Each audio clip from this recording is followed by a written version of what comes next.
Salve, salve galera, mais um programa aqui pela TVC, a TV do Correio da Manhã. E hoje episódio 99, com a presença ilustre do professor Michel Lagerlof, é isso? Pronunciei certo? Vou tentar. Me corrija, professor. Eu vou tentar também fazer a pronúncia mais ou menos aproximada do sueco, porque eu não falo sueco, mas esse lá seria prolongado. Lager, e depois o Lof virar algo tipo live. Poxa, eu não consigo falar isso. Não. Vamos tentar não. Mas estamos aqui com a presença do Michel, poeta, professor de letras. E daqui a pouco a gente vai te apresentar pro pessoal aí melhor, bater um papo com a gente sobre o lançamento do seu livro de poesia, né? Você leu? Você recebeu antes, Recebi, né? mas eu te confesso que eu li um aí e minha cabeça deu um nó. Eu preciso de preciso de umas aulas pra... Mas enfim... Espero que seja um elogio. Com certeza. Eu ainda não tô nesse pensamento tão transcendente quanto o seu aí, tão alto aí nesse conhecimento, mas gostei muito, interessantíssimo. E vamos falar sobre ele. Vamos falar. Boa noite, Pri. Boa noite a todos. Boa noite, Diogo. 99, programa dá uma aflição, né? Semana que vem é o 100º, né? Vai ter especial? Não sei, acho que... Estamos chegando perto, tem mais 90 como na tua idade. Quase lá, hein? Mas eu queria Pode falar, que Pri. todas as pessoas que assistem esse programa falassem se vocês gostam realmente dessas piadas que o Mário, que é na verdade o Mário, não só o Mário, mas eu? Você também, não se faça de bobo. É que ele não fala. Ele só pensa. Não, ele fala assim. Eu penso, olha, ela sabe o que eu penso. Olha só que interessante. Estamos aqui com Penso, ando, me reproduzo, fala. semideusa. Principalmente sabendo que eu sou a mais nova do grupo. Eu quero saber se vocês realmente acham isso interessante, acham engraçado. Eu queria que vocês comentassem aí. O problema é que ela é a mais nova do grupo e botafoguense. Aí eu sou um puxa. E os botafoguenses, eu queria que comentassem também se vocês acham o jogo divertido com as piadas com o Botafogo. Eu queria que vocês comentassem isso. Bom, tá, mas vamos começar o programa também 3 falando que hoje é o Dia Internacional da Educação. 3 né? comentários. Um dia muito importante, numa data muito importante para o mundo, né? Estamos aqui hoje com um educador também, que pode falar pra gente. Educação é a esperança que a gente tem, né?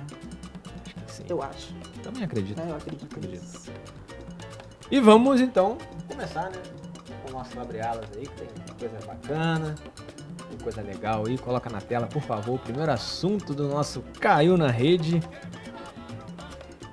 que é: para economizar, noivos pedem aos convidados que levem a comida para a festa. Olha que tendência. Gente. É uma nova tendência para 2023, talvez. Olha, O que você a acha? situação econômica... Às vezes a pessoa é vegana, tá indo numa festa que tem muita carne e ela Não, de leva o seu repente, legumezinho ali, pá. O modelo de festa americana, não tinha isso? Não, festa americana que ela tem Já que cada existe, um leva né? alguma coisinha, só expandiram o conceito. De repente, sei lá, são pessoas mais próximas, chamaram pra, não, vem, tipo um piquenique, algo Então, assim. eu vou ler aqui o trecho. Um casal decidiu inovar em seu casamento com uma tentativa de economizar com os gastos. Para alcançar seus objetivos, os noivos pediram para os convidados levarem a própria comida para a festa e aceitaram serviços prestados pela comunidade como forma de presente. Conforme publicado pelo The Mirror, o casal afirma ter economizado aproximadamente R$50 mil com a ação inusitada. Tá valendo a pena. 50 mil. Bom, no dia de gente, hoje e aí? Tá valendo a pena. Né? Quem vai casar aí, né, Priscila? Né? Quem tá querendo casar. Não vem não, É. Diogo, nem inventa. Tô esperando essa fina, nem começa, Pô, tá? mas depois dessa ideia, Não, o mais não. fácil é não casar. Não, mas é legal. Sempre aparece pessoas pra ajudar no casamento. Pelo menos assim, Sim. eu na minha classe social, vou dizer assim, tô falando da minha classe, eu quando me casei tive muita ajuda de muitos amigos que assim, um deu cerveja, o outro fez isso, outro fez Quem deu a aquilo. festa de despedida de solteiro? Ah, isso aí não precisa falar, porque não pode rolar um tem, divórcio, claro. alguma coisa. Teve o lance de cortar a gravata? Teve. Eu teve também o lance de cortar a gravata. Legal. Na verdade, nem tem mais o cortar Qual gravata, deles? agora tem lembrancinha, né? Que Tem você dá uma lembrancinha. Qual deles? Ou com Pedro I, Pedro II? Ah, tu e o Dom era... Foi com o Conde Vlad. Eles são hilários. Vamos pro próximo assunto.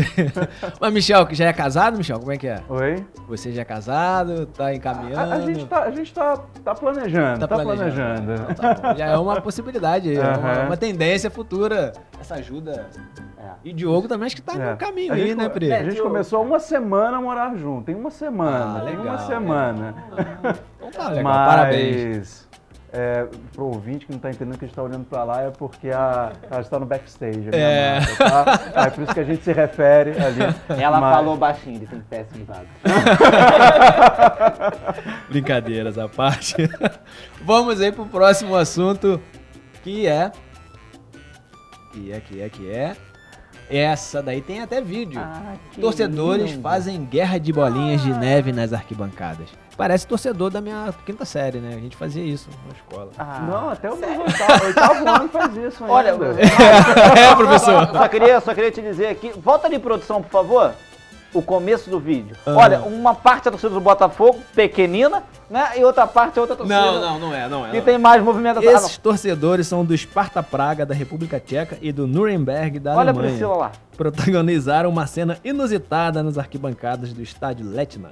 As duas equipes disputavam um amistoso no último sábado, dia 21 de janeiro, quando as torcidas das duas equipes iniciaram uma guerra de bolinhas de neve. Olha que gracinha. Olha. Se for isso, olha. Eu faço isso com a minha filha, mas é bolinha aquela bolinha da piscina de bolinha, sabe? Eu faço com a minha filha, mas é bolinha de meia mesmo. Que lindo. O Diego faz isso aí com bolinha de melhor. Nossa, vai isso não. Eu achei que essa minha brincadeira da torcida do Botafogo foi um pouco tanto quanto deselegante, porque a torcida dos caras tem mais. Né? Mas enfim, Professor, isso aí até o 9º ano acontece nas salas ainda. Vergonhoso, Diogo. Vergonhoso. Ensino médio não acontece mais, não. Acontecia assim, professor, não, no acontece antigo colégio. Hoje em dia, no médio não. As crianças já estão contra a mentalidade. No médio jamais. Eles são mais maduros, mas no fundamental acontece. Eu tinha um amigo que no médio fez uma guerra... amigo de um amigo teu? Um amigo do amigo meu, fez uma guerra de bolinha de papel, botou tudo no papel alumínio e jogou no ventilador. Foi uma... Mas um amigo meu que fez isso. No 3º ano, acabando no ensino médio. Você não está terceirizando a responsabilidade, jamais, não, né? Nunca. Um amigo. Eu sei que a gente saiu assim da sala, um só saiu e falou, tinha mais gente, a sala era composta por 55 alunos, foi 52 para disciplina, né? Aí todo mundo teve que voltar, que não dava para suspender todo mundo, né? Na minha época a gente fazia canudo de papel e tacava canudo de papel. Mas gente significa você incluído. Não, a minha época, né? Priscila, pode falar que na tua época tinha aquela tia com a régua bem grande, de 150 centímetros. Caroço de milho. Pô, quem conhece é minha mãe, se é minha mãe. Nossa, eu fico imaginando assim, né? A gente brinca assim, mas as pessoas de maior idade, assim, mais idade, né? As vovozinhas, tias mais velhas, elas ficavam comentando como era na escola antigamente. Cada coisa que se a gente...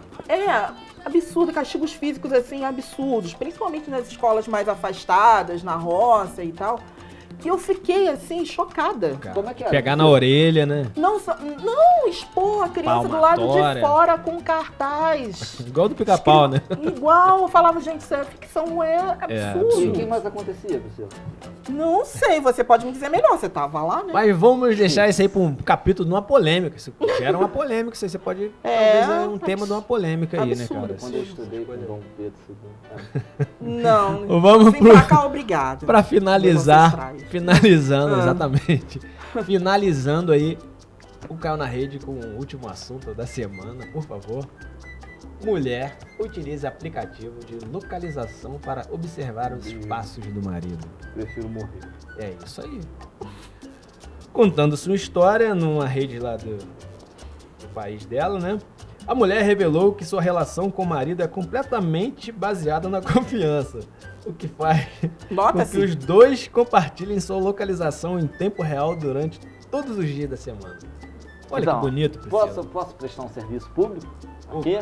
Galera, então, conta pra mim. Então, configuração, serviço de localização, tira fora. Entendeu? É a melhor coisa que você vai fazer. Mantenha uma coisa saudável, entendeu? É assim. Pra quem quiser, claro. Entendeu? Gente, mas assim, visto que a gente né? Tá um tempo assim de muita violência, né? Infelizmente. Não que seja tão diferente assim dos outros tempos.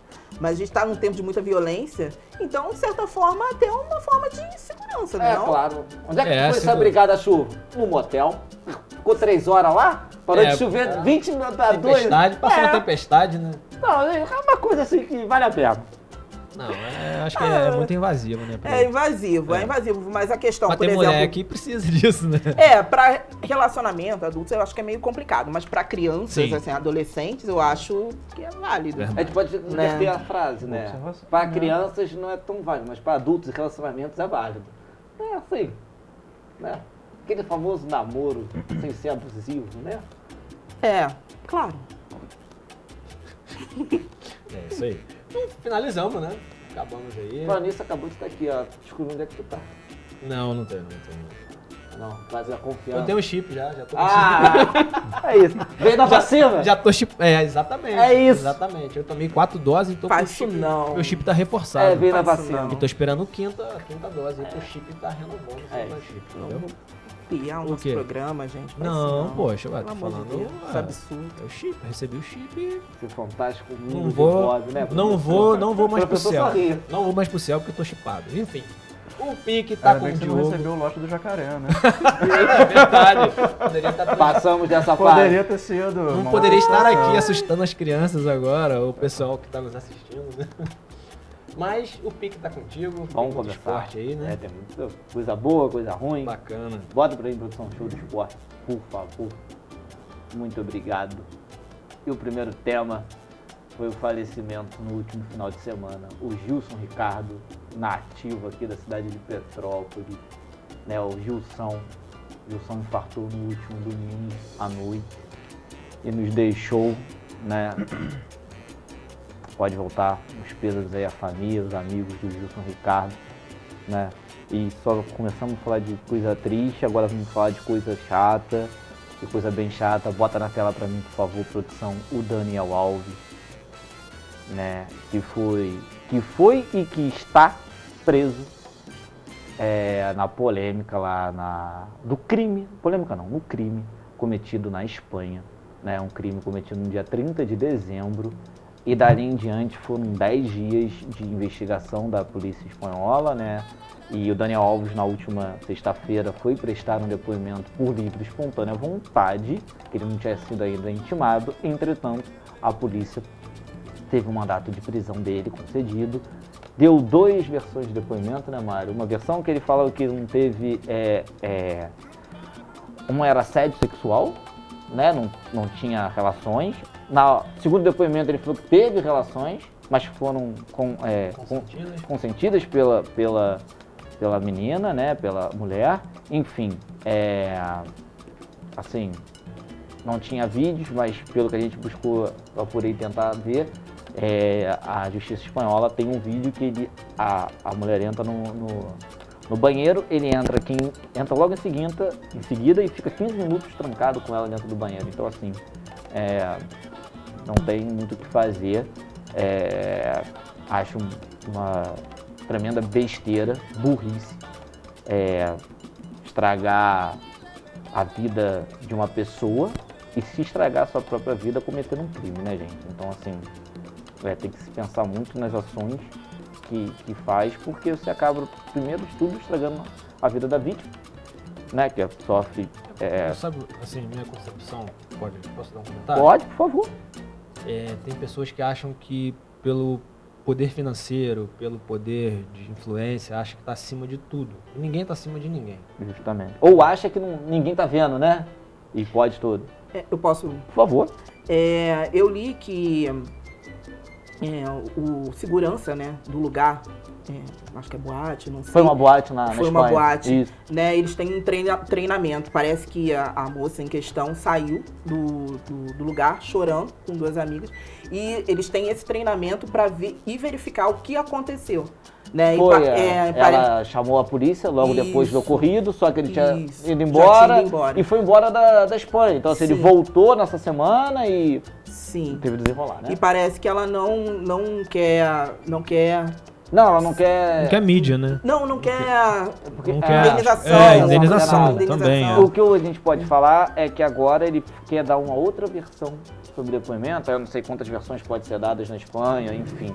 Né? Eu acho só uma lástima, porque acho que não tem... Que seja julgado, que seja condenado. Se for culpado, né? gente, é aquela história. A gente tá aqui pra ser Se tiver palmatória. culpa, não. Se tiver culpa, Se tiver que tenha culpa, que- cumpra-se. Se não É. tiver, não cumpra-se. Justiça Então, seja feita, né? justamente.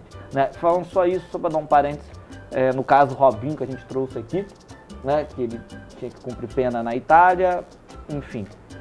Depois que o atual governo entrou, e todo mundo sabe que o atual governo tem laços com a Itália, voltou a ter bons relacionamentos, o Robinho pode cumprir pena no Brasil de 6 anos, acho que 6 ou 7 anos, também por um assédio, um crime desnecessário, de todas as falas, porque não tinha... Eu falo desnecessário, gente, não é com o Robin, não. É desnecessário fazer isso com qualquer outro ser humano.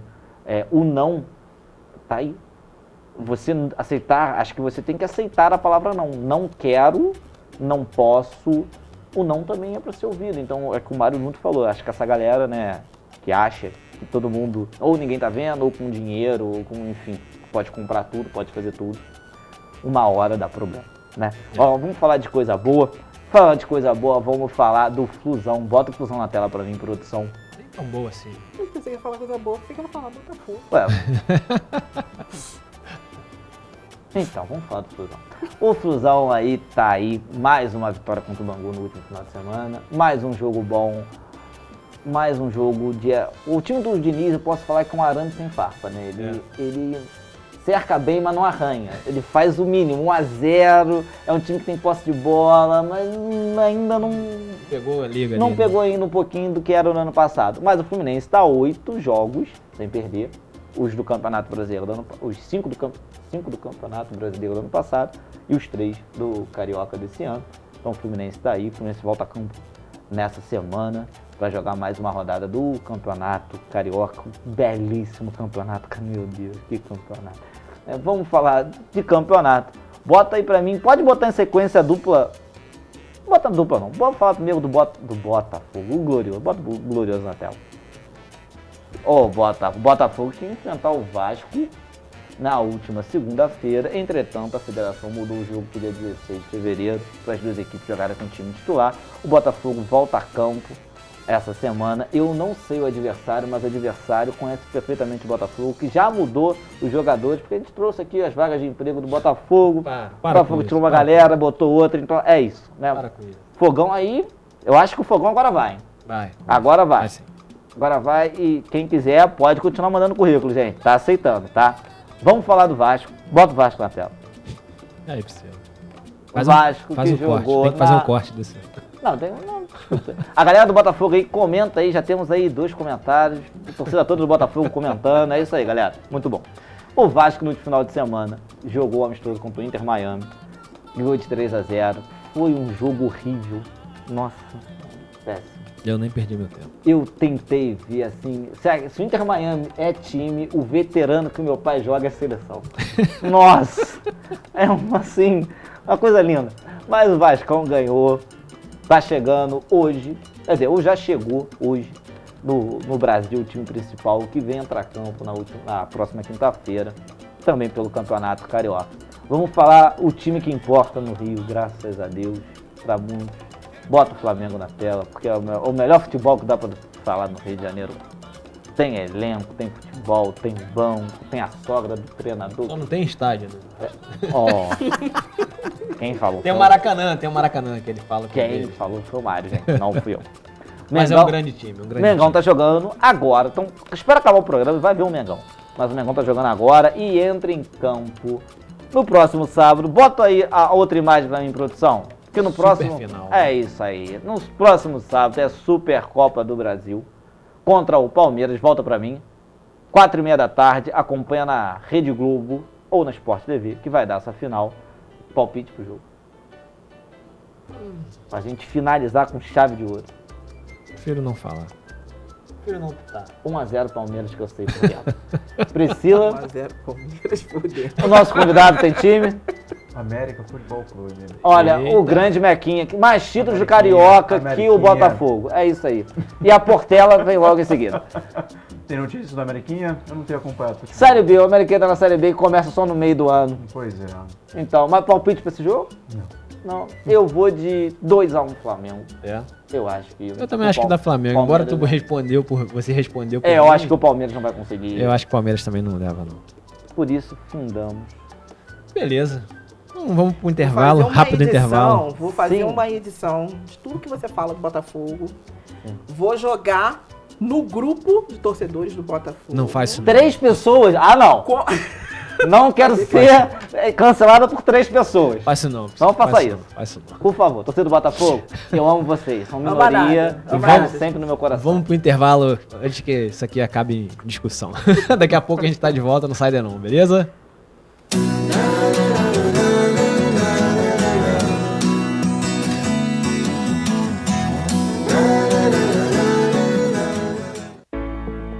A Móveis Pedro II, que você já conhece e confia, agora está com uma loja mais ampla para você. Um espaço maior para receber os nossos clientes com muito mais conforto, água gelada e aquele café fresquinho.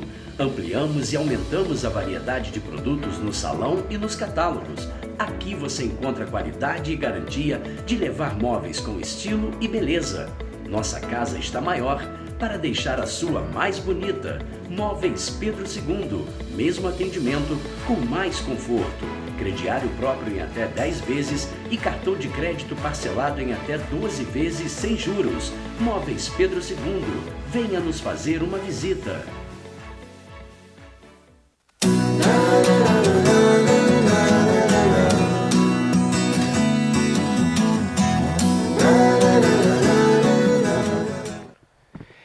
É isso aí, galera. Voltamos aqui com o episódio 98 do Saturnália. 99. Isso aí, obrigado. 99. Não vai ter erro. Mas antes de irmos pro próximo quadro, vamos falar desse quadro belíssimo aqui da nossa colega Luísa Gottlieb. Maravilhoso. Né? Sempre trazendo aí, como é que fala? Macrofotos, como é que é? É isso? É uma É, isso mistura aí. de ketchup com Pra quem mostarda. não sabe, isso aí, Lindo. pra você que não sabe que não tem uma sensibilidade artística Ah, sim. ainda, né? Ainda tô te introduzindo essa sensibilidade artística. Aham. Essa foto aí é uma foto em alta resolução Nossa. e é uma foto em grande zoom, sei, o termo técnico não é esse, né? Mas me perdoe aí os fotógrafos. Então já tá me E introduzindo é uma, errado. mas você tá entendendo. Mais ou menos. Então, é uma pena de uma arara vermelha que a, Olha. Olha. que a nossa colega conseguiu fazer esse super zoom aí na Que- poderosíssima câmera dela. E vai combinar com o meu quadro, hein? É isso aí. Eu acho bom ela parar de dar zoom agora. Você vai começar a E é pegar isso. outros quadros pra dar zoom. Pra Não quem vai ser bom. quer conhecer o trabalho da Luísa, é só acessar a rede social da Luísa Gottlieb no Instagram, que tem muita foto bonita e maravilhosa dela ali. Ela arrasa. Ela é Eu vou brabíssima. sugerir pra ela dar um zoom no ator. Deixa eu falar com ela depois. Ele quer graça, né? Ele tá cheio de Tá todo graça, todo. né? Final de É semana. porque é 99, programa 99. O mascote de vocês tem nome ou não? Tem, essa é a nossa. Fala pra ele aí, Pri. Araramari. Arara? Araramari. Araramari. Mari, é. Ah, pensei que era o Vermelho João. Não. A gente fez uma. A Priscila Mas- queria botar Pedro I em homenagem ao grande amigo dela, mas a gente não deixou. Não, batizaram muito bem. Bacana, obrigado. É. E vamos aí então pro Geek, né? O Jorge preparou um Eu material. só queria aí. falar assim, antes de entrar no Geek, Ah. o Jorge estava bem acompanhado sábado, hein? Tu viste? Eu viste. Na Eu viste, cafeteria. eu viste. Eu viste com esses olhos que a terra há de comer. Ó, Jorge, hein? E o salário, ó. Bacana. Manda aí o programa, o quadro do Jorge, por favor.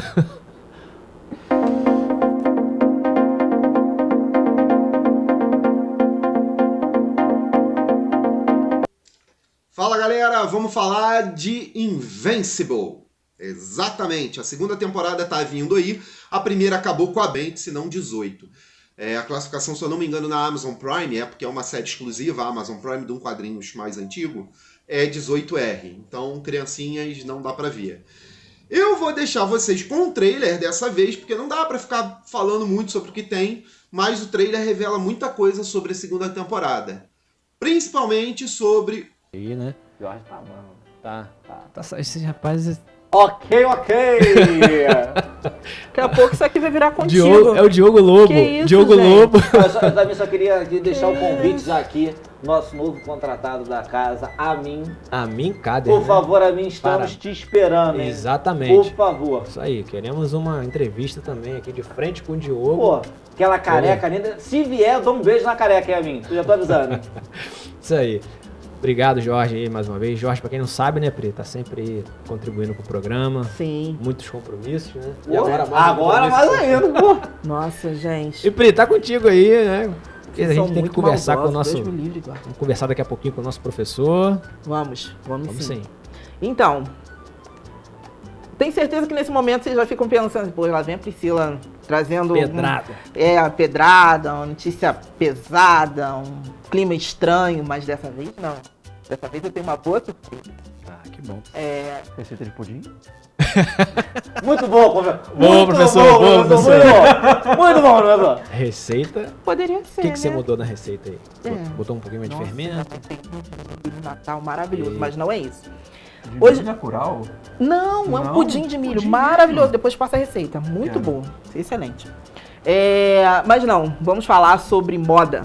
Opa, isso é bom. Moda, uma convidada super especial, Elaine Vieira, jornalista de moda, fashionista maravilhosa, Conheço. contribuiu para falar sobre as tendências do verão 2023. Que beleza. Ela é maravilhosa, muito obrigada.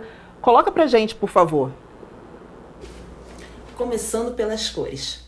Combinando com a vibe encantadora do verão, os tons do pôr do sol prometem dominar os looks da temporada. O azul no tom pastel também está em alta, hein? As cores metalizadas vêm neste verão nos biquínis e nas saídas de praia, no dourado e no prateado. E essa tendência, gente, é para o ano inteiro, tá? Não é só durante o verão, não, tá? O verde é a nova cor para montar os looks monocromáticos. O lavanda vem dominando o verão, além de ser a cor do ano, hein? Boa dica essa, hein? Falando em peças, as tramas artesanais estão com tudo. Aposte na saia tramada com uma hot pants e um cropped. Look completo, não tem como errar. O paetê voltou no tamanho max. Para sair à noite, use e abuse do high-low, com uma t-shirt básica e com uma peça brilhante. Tá valendo também. A mini saia plissada, gente, é a aposta mais forte até agora desse verão. A ideia é combiná-la com uma parte de cima, colada uma camisetinha bem colorida. Os coletes de alfaiataria também aparecem nos looks, hein? Bem fresquinhos, podendo ser usado como uma peça única. Ele sem nada por baixo. E o vestido em tubinho? Prático e fácil de se combinar. Falando em acessórios, as buckets, os óculos com as armações geométricas e os lenços estão entre os acessórios tendência para o verão 2023. Pegou essas dicas? Agora é só arrasar.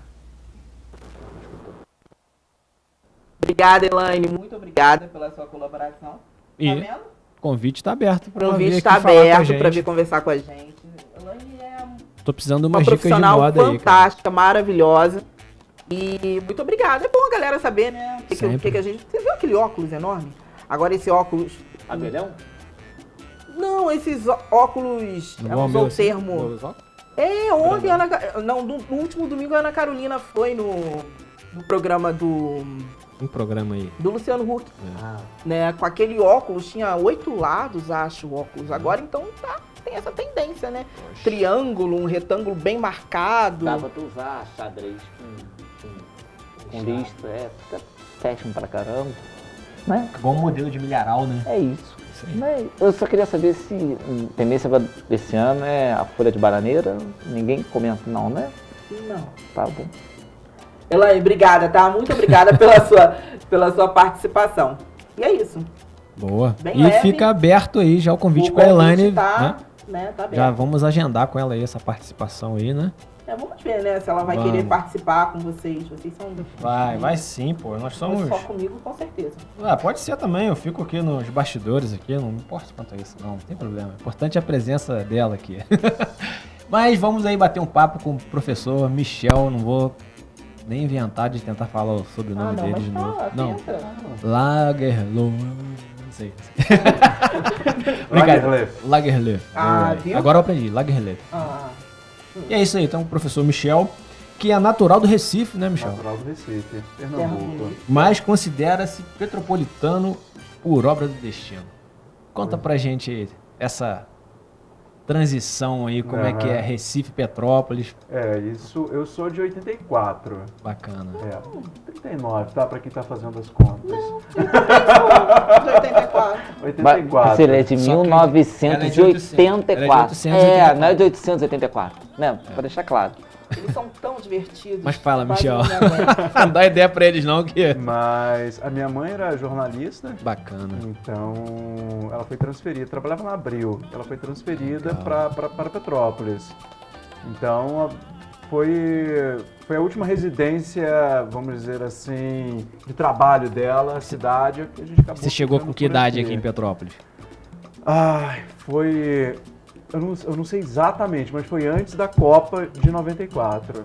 Então você Né? tinha Então, menos de 10 eu anos cheguei ainda. provavelmente em 92, 91, alguma coisa assim. Eu lembro que na Copa de 94 eu tava aqui. Mas já tinha um sotaque, o pessoal percebia que você era de fora, tinha essa... Eu tenho algumas marcas até hoje, assim, no meu jeito de falar, que as pessoas perguntam, não, você não é de Petrópolis. Acham que eu sou mineiro. Falam que eu puxo um S e tudo mais, alguma coisa assim. Mas acho que a nota mais característica do meu falar assim de Pernambuco ficou a nasalização, os sons nasais. Por exemplo, eu não falo banana, eu falo banana, né? Muito mais nasalizado. Como é por lá, assim, como o Nordeste, né, nasaliza bastante. Acho assim. que é um dos sotaques mais fortes, né, do Nordeste, assim, do Brasil. Eu acho que... Pena que eu perdi, né? Então ficou acho que o meu jeito de falar é tipo um Frankenstein, assim. Que isso, não, pô, não. Não dá pra identificar direito, né? Não é carioca, também não é nordestino, também não é mineiro. E nunca mais retornou, nunca mais voltou, nem pra visitar? Nunca voltei. Eu tenho familiares lá. Tenho irmãos por lá, minha madrinha também tá por lá, mas Ainda projeto, não. é plano, mas eu Mas- nunca voltei. E fala pra gente como é que você entrou na área das letras aí, que você é Aham. professor de letras da rede estadual, né? Exato. Foi mãe também, mais uma vez, essa figura materna, que ela lia muito em casa. Então a gente sempre teve muito livro dentro de casa. E ela comprava muito livro para mim. Então eu até guardo até hoje alguns livros, como Lendas do Rei Arthur. Até a questão, assim, eu gosto muito de literatura medieval justamente porque ela me apresentou novelas de cavalaria Que legal. muito cedo, assim. Então, foi esse caminho desde cedo, assim. E ela sempre incentivando a escrever também, né? Até do livro que a gente vai falar Exatamente, um pouquinho mais dele, vamos falar eu dele. chego a explicar que o título, né? A pessoa olha assim, não, é um estrangeirismo, hein, por causa do inglês, sonhos e tudo mais. Mas, na verdade, é uma referência à infância, por causa de um caderno que ela me entregou na infância. E ela falou, tudo que você não entender sobre a vida, você escreve nesse caderno. Aí eu dei esse nome, né? Você não entende, não é o que você entender, é o que você não entender. Que bacana. Você vai registrando. Então, ela incentivava a escrita também, tanto a leitura quanto a escrita, e vem daí. E coloca na tela, por favor, aí o livro do Michel, né? A gente tá aí. Michel, teu livro ele é poesia, né? Poesia. Poesia lírica, né? Que é justamente aquela poesia em que a presença do poeta é gritante na obra, né? Então eu costumo falar que isso aqui sou eu mesmo. Se você não gostar, porque não gosta de mim. É a tua alma ali. Realmente. Eu parto de uma relação com a memória. Né? Então a gente vai encontrar muitas referências à ideia de uma infância. É claro que idealizada, né?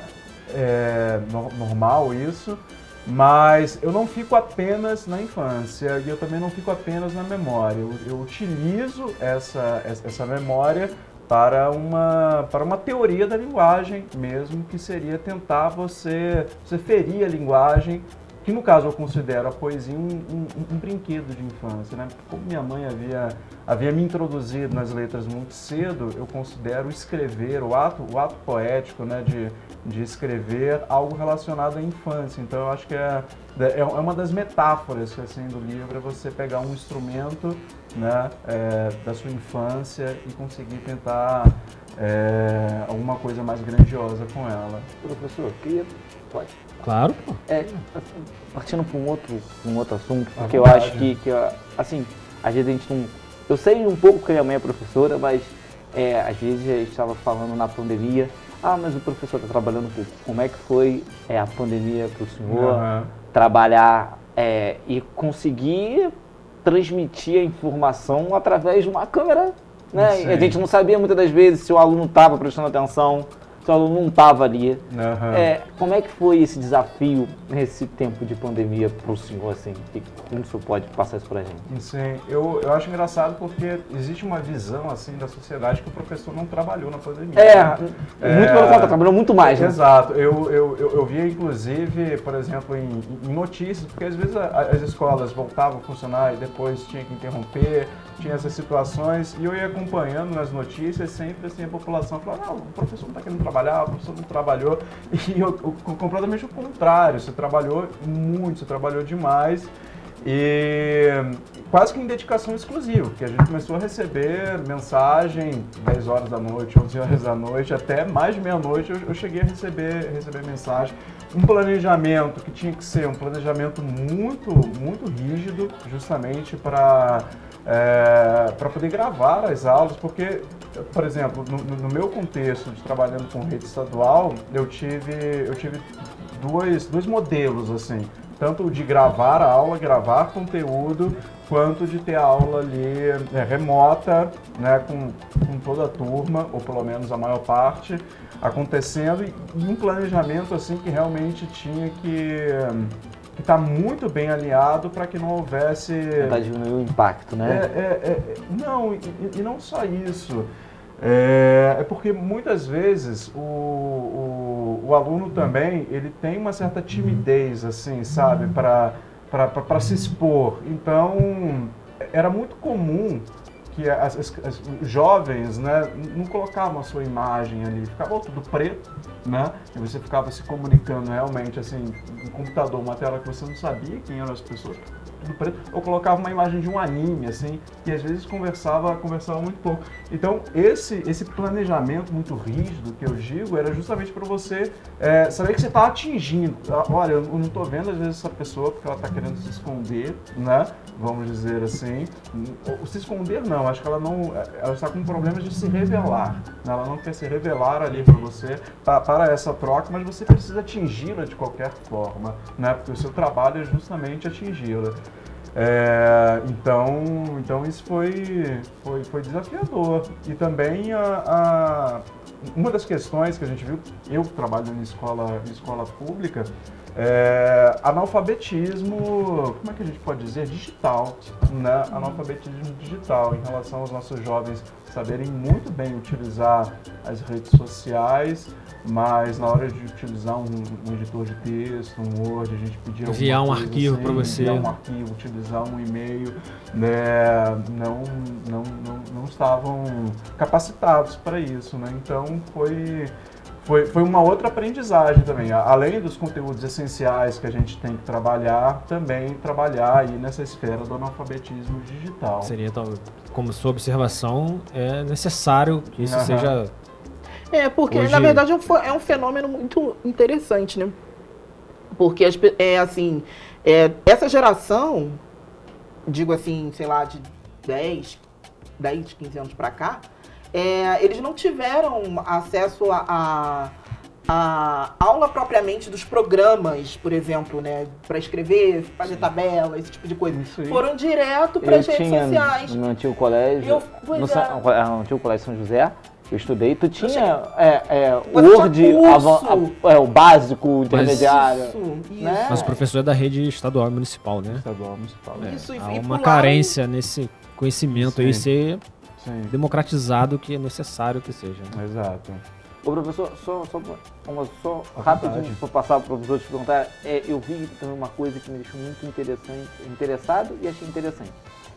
Queriam fazer nas escolas matérias como matemática financeira, bem-estar, você cuidar, se autocuidar, né, da sua saúde mental.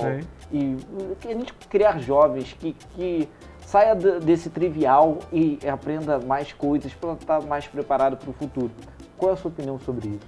Então, essa discussão passa pelo novo ensino médio e também por um novo modelo em que você não fica, não é por turno, né? Não fica ali na escola apenas em turno, você tem uma jornada maior, manhã e tarde. Então, por exemplo, na escola onde eu atuo, pela manhã nós temos as disciplinas mais tradicionais, aí vai ter português, vai ter matemática e tudo, história, geografia, e à tarde as crianças elas continuam na escola. Eu chamo de criança ou adolescente, mas é hábito meu, tá? Elas continuam na escola e elas têm essas disciplinas, né, que atingem matemática financeira, projeto de vida, estudos orientados do que ela vai fazer quando terminar o ensino médio. Então, eu considero válido, mas dentro de uma ampliação realmente dessa carga horária. Não é só pela manhã, não é só à tarde, mas agora esse jovem, né, vai ficar manhã e tarde. É bom que abre a possibilidade de tirar, principalmente da rede municipal e estadual, crianças e adolescentes em vulnerabilidade, correndo riscos de toda quanto é forma, né? Tira da rua, tira dos problemas sociais aí que a escola nesse ponto ajuda muito. Sim. Acaba sendo mais uma camada social, né? Deixar esse jovem na escola, né? Para depois o quê? Vai ficar na rua, vai ficar em casa, o pai está trabalhando, o pai não está trabalhando, né? Se os pais estão fora, quem é que vai olhar esse jovem, né? Então eu acho que na escola ele está seguro, né? Ele está seguro, está aprendendo, então eu considero essas propostas para ampliar realmente a presença do jovem na escola fundamentais. Ele acabou de responder o que eu ia perguntar agora. Durante, né, a pandemia, como você levantou, até pessoas que começaram a defender que a educação fosse recebida em casa, né? Vocês lembram disso? Sim. Que começou essa polêmica. Não, mas na verdade, se é possível fazer isso agora, vamos continuar assim, receber educação em casa. Vamos dar escolha para ver se os pais querem educar em casa ou não. Pensa a respeito disso. Repete a pergunta. Talvez eu não tenha captado o que você acha do ensino remoto, né? O ensino remoto realmente... Na verdade, a educação, assim como é nos Estados Unidos, né? Tem homeschooling que você está falando sobre isso? Homeschooling. Isso. Ah, sim.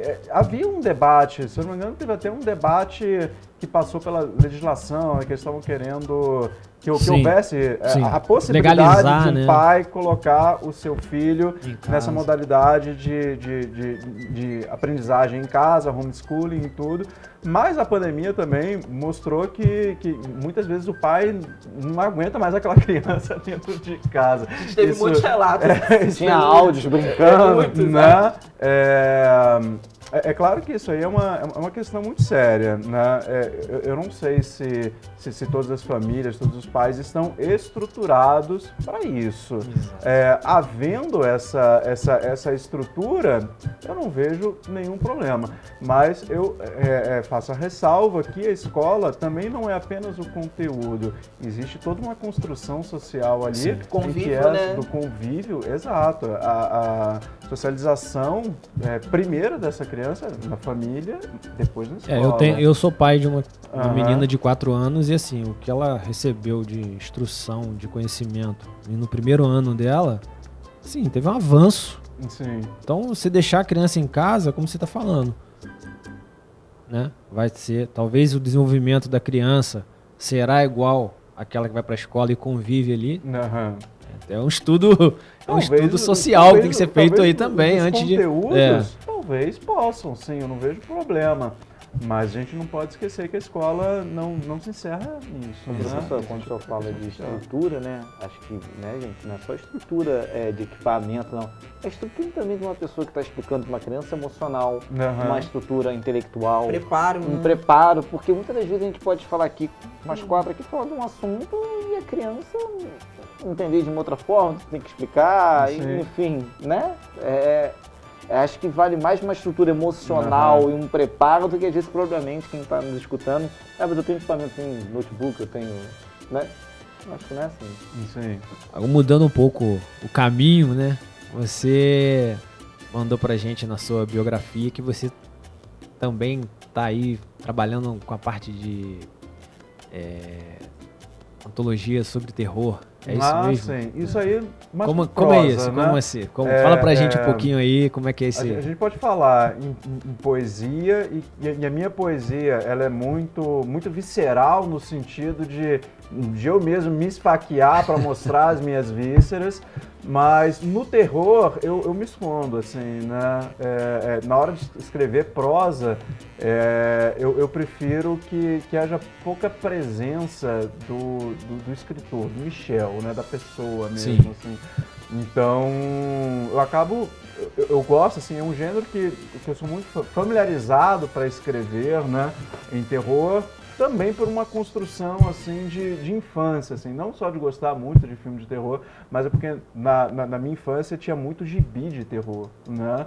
Então, eu ainda tenho até alguns gibis, que era a revista Calafrio, revista Mestres do Terror, revista Espectro, tinha muita revista de terror nas bancas. Inclusive, o meu estilo de narrativa é muito próximo, assim, né, do que essas pessoas faziam nessas revistas. Então, é algo assim, para me distanciar de mim mesmo. Né? O Empite Sonhos é a tua primeira obra. Primeira obra. Será que teria aí futuramente alguma coisa aí na linha do terror? Alguma coisa... Sim, uma trilogia, talvez, aí que já está engatilhada aí, a gente não sabe. Eu penso na hipótese, Bacana. na hipótese, mas por enquanto eu tenho produzido sem nenhum projeto estético maior do que alguns contos e participar de algumas antologias. Professor, como surgiu essa ideia? Da capa? Não. Eu ia perguntar da capa. Tá, então da já capa, fica na fila, então, já fica na fila. Da capa, corroborando a Priscila, do livro, de tudo, de todo o projeto. Como é que surgiu isso tudo? Existe um poeta que eu acabo citando na nota autobiográfica, que é o Bruno Tolentino. Ele fala que um poeta não escreve poemas, ele escreve livros de poesia, né? E o que se quer dizer com isso? Porque quando você começa a escrever, você começa a perceber que esses poemas mais soltos que você está escrevendo, eles se conectam de alguma forma, né? Existe um pouco orgânico, né? Eles se conectam de uma forma muito orgânica. Então, a partir do momento em que você percebe essas conexões, mas quando você percebe essas conexões, é no processo, né? Aí você percebe, não, aqui eu tenho uma obra e aqui eu tenho um projeto estético. Então, não é com planejamento assim, não, vou escrever um livro sobre isso, não. A gente vai escrevendo, vai colocando para fora. Não só está escrito não, mas quando a gente percebe, já existe um projeto ali. Não, isso aqui, existe um projeto e agora vamos direcionar realmente para um livro, né? Para não ser só livros, espaços de poesia, para que haja uma unidade. Uma conexão, né? Uma conexão e uma unidade. E essa capa? Eu tô assim, hipnotizada por essa capa. eu não sei, é porque eu vi um símbolo parecido, eu não sei, num filme que eu vi ano passado. Mas fala um pouquinho pra gente, por favor, dessa capa. De quem é o desenho? O artista é o Cassiano Sotomayor, ele é lá do Rio Grande do Sul. Bacana. Eu não conheço pessoalmente o Cassiano, mas ele é amigo de um poeta lá de Belém que eu me correspondo, que é o Wendel Uchoa. E Ele fez a ponte, eu já tinha gostado da capa que ele tinha feito para o livro do Wendell, gente, por favor, que é a foto do Sol livro Taciturno, e que eu escrevi, inclusive, a orelha também, né, desse outro livro, e só passei as ideias, assim, pro Cassiano, pro Sotomayor, assim, do que era importante para mim, né, que seria essa ideia de um ninho de passarinho vazio, e o restante foi criação dele mesmo. Bacana. Pode voltar, por favor. E tem algum aqui que você, sei lá, tem mais preferência, que pudesse recitar pra gente, explicar pra gente? Porque teria algum, assim, não vou dizer o preferido, algum que você... Que a gente vai entender também com a nossa cabeça de jornalista. Teria algum que você pudesse... Ah, sim, eu gosto muito, assim, o meu poema realmente preferido no livro é o Ad Útero Amarelo. Eu teria que olhar no índice ali qual é a... Aqui tá na... tanto que eu coloquei ele aqui atrás, mas aqui é só um trecho, né? Deixa eu descobrir aqui, ele está na página 33. 33. Página 33. Diga 33, lembra dessa? Não. Pode ler pra gente? Opa. Né, com a sua bela voz. Eita, Vamos lá. Priscila é boa na leitura, ela é fera nos textos também. Responsabilidade, hein? Ad Útero Amarelo, né? Então já traz uma ideia, vocês já perceberam que maternidade a presença da mãe é uma das constantes aí do tema do livro. Então, vamos lá. Ad Útero Amarelo. Bah! É a segunda vez que essa moça grita lá fora. O espaço, micropigmentos. Sanfona, velho, escaravelho. O diabo zombeteiro. Um chapéu.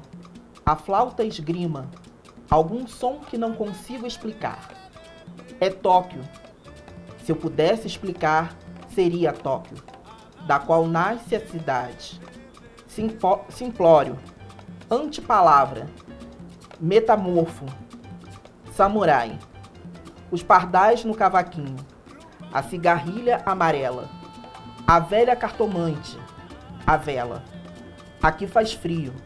Lá em Manaus, impossível. Selva amazônica. Mulher rosário. Touro. A escrever um som translúcido e de plástico. Um avião. É ela. É fêmea. Passarinho que caiu do ninho. Morteiro, bomba sobre a alma, se existisse. Silêncio depois, né? Cara, reflexão. Sepulcral aqui. Agora, traz pra gente aí um pouco desse conteúdo, né, que você... Como eu estava falando antes, os poemas eles se conectam em algum sentido. Então, esse é um poema sobre nascimento, né? Ad Útero Amarelo, então tem essa relação com o nascimento. E eu tenho outro poema, que é o Psália Mística. Esse é maior. Não precisamos fazer a leitura aqui, porque é um poema, não sei, talvez umas 5 páginas, que é sobre morte, que é justamente é uma memória sobre quando minha mãe faleceu em 2016. Então, eu posso dizer que esses dois poemas assim são muito fortes para mim por essa relação materna, né? Tanto vida quanto morte. E né? assim, Mística. Todos eles têm uma parte da tua vivência. Tem, todos eles. É um livro que realmente passa pela questão da memória. Como eu disse antes, não é algo que você vai necessariamente ler e você vai encontrar essas memórias e vai identificar facilmente isso. É algo muito pessoal, porque o meu projeto, eu posso até já revelar o que talvez eu nem devesse revelar. Não, opa, então fica seu critério. Porque quando a gente olha o título, Empty Sonhos, pensa que vai encontrar os sonhos da pessoa ali, né? Um conjunto de coisas que ela quer conquistar, que isso, que aquilo, que aquilo outro, e você não vai encontrar absolutamente nada disso, assim, só existe uma referência na obra que traz essa ideia de uma vontade, de um desejo que a gente pode relacionar com um sonho, a vontade de alguma coisa, né? Vontade de poder alguma coisa, que seria ferir a linguagem, né? Então, é o único sonho, que aí vocês vão encontrar isso em algum outro poema aí, que agora também não lembro mais qual é. É no Alto da Montanha Prateada. Nesse poema vocês vão encontrar essa ideia, que é o único momento em que a gente tem essa ideia do sonho, né? O sonho, qual é o sonho? Seria esse sonho de ser o pós-homem, né? O transpós-homem, que seria esse homem cuja linguagem já foi ferida, né? Então...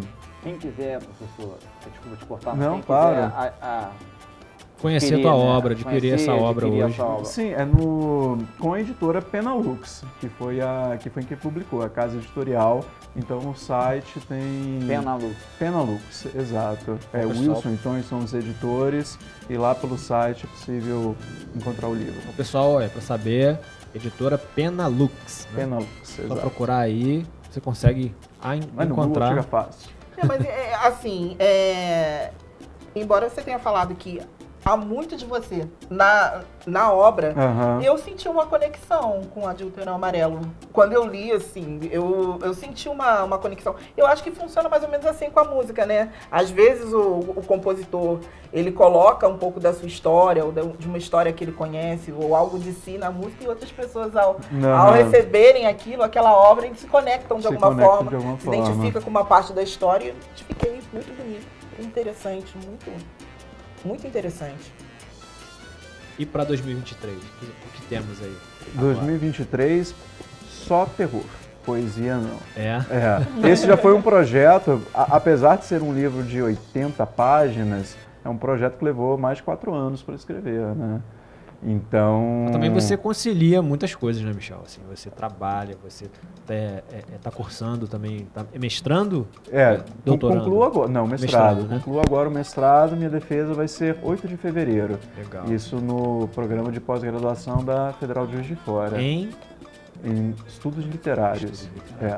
Mas lá eu não estou estudando poesia. Lá o meu objeto são revistas em quadrinhos, principalmente a revista Média, né? Que era aquela revista de humor que a gente tem. Eu fui jornaleiro, eu li essa revista. Li a revista Média, né? Da época do Diogo. Lógico. A Priscila conhece. Pô, você conhece o início. O início do jornal. O papiro. O pergaminho, ela da época do pergaminho. Mas aí você, terminando o mestrado, já continua na linha do terror. Sim, por enquanto sim. Outro projeto em poesia, por enquanto, eu não estou pronto, né? Não estou pronto no sentido de... o poeta se fere demais ao escrever, né? Porque são as próprias vísceras, então se fere demais. Por enquanto eu não tô preparado para me ferir de novo. Então eu preciso de mais um tempo. Então esse ferimento, essa ferida aberta, vira prosa, terror, algo assim, em que realmente eu não me encontro presente ali. Isso é bom para as pessoas saberem, né, como é um processo também de produção, né, de como surge as inspirações, né, de você escrever, de você criar algo, né, porque às vezes as pessoas acham que a pessoa escreve tudo no mesmo tempo, né, e não né, precisa ter uma iluminação, né, daquilo ali. Não vamos terminar antes de perguntar para ele sobre qual é a sua percepção sobre a linguagem neutra. Por favor, professor. Minha percepção sobre a linguagem neutra, que a gente estava até conversando antes de começar o programa. Olha, não é algo que eu tenha nunca parei para refletir a respeito disso, né? Mas eu vejo uma necessidade de quebrar barreiras com isso, né? E essas barreiras muitas vezes estão relacionadas a preconceitos, né? Então, a partir do momento em que você está fazendo feridas na linguagem, né, para conseguir chamar a atenção a essas questões, eu considero válido, né? Justamente pela discussão que aquilo ali pode trazer e na melhoria da vida de determinados grupos, né, que às vezes estão utilizando essa comunicação para evidenciar outras coisas que não são apenas que não pertencem apenas ao mundo da linguagem, né, pertence à realidade das coisas. Então, eu vejo assim essa tentativa, né, qualquer mudança que a gente faça na linguagem, uma tentativa de transformar a nossa própria realidade, né, transformar o outro. Então, a partir do momento que essa transformação realmente seja para o bem das pessoas, né, essas modificações na linguagem são só provocações. O importante mesmo é a vida. É isso. Bacana, excelente. Acho que respondeu, né, com muita maestria. Que é isso. Michel, quero te agradecer novamente. O espaço estará sempre aberto para você. Quando tiver aí o terror aí, pode trazer pra gente também, né? Pra gente estar falando um pouco mais sobre. E sucesso para você, sucesso lá na defesa lá da dissertação. Com certeza.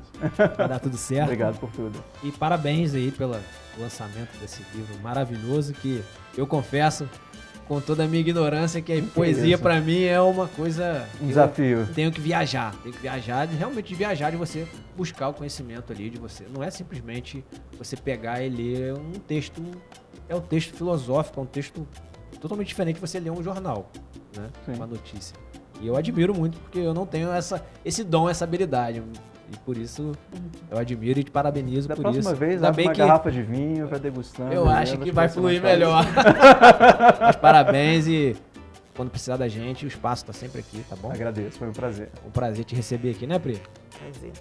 É isso, fechamos aí esse episódio com esse camarada, gente boníssima, professor Michel. E semana que vem estaremos aqui, se tudo der certo, se Deus nos permitir, né? Programa 100. Programa 100. É isso, né, Diogo? Um beijo pra mamãe, papai. Quer fazer uma consideração final, alguma coisa que você quer falar? Não, só agradeço. Muito obrigado. Obrigado ao telespectador que aguentou vocês até aqui. E que nos assiste também. né? Que nos assiste. Muito obrigado por tudo. É isso aí. Torcida do Fogão, comenta aí. Já vi que tem 70% da torcida, né? 2 comentários. É isso aí. Gente, muito Botafogo obrigado. de Garrincha, gente. Botafogo de Garrincha. Tu viu? Oi? Essa eu acho que tem que acabar. O programa acaba muito bem. Botafogo de Garrincha. Vem lá no passado, lá atrás. Não tem memória atual. Vamos fechar. É isso aí, gente. Tchau, tchau. Até semana que vem. Tchau.